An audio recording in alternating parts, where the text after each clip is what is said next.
years ago, London was virtually a graveyard for pastors and churches. There was nothing happening, but you've been here 13 years.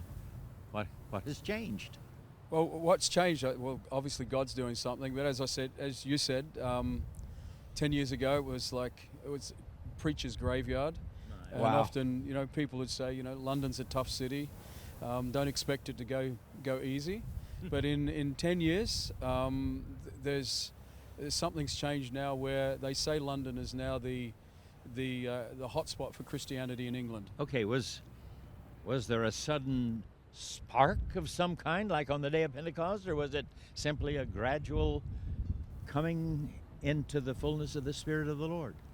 Yeah, I think it was a gradual. I think it's just something that's been Really? building over time, and it's not specific to any denomination. It's there's so if you take the traditional church, there's many of the Anglican churches are flourishing. If you take the sort of Pentecostal, charismatic, if you take even churches that are predominantly a particular race, it's just churches are flourishing right across London.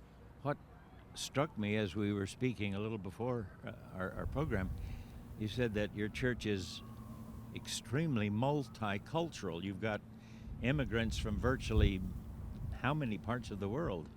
How do you deal with that? Yeah, because as we were saying, we on one of our host teams we did a survey of I think it was 44 different languages spoken on just one host team. Wow. And which was like, well, I didn't know there was 44 languages, but anyway.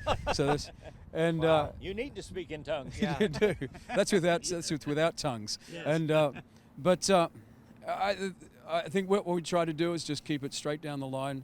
The gospel, let the gospel do its work, and the gospel's relative to every culture, every tongue, every nation.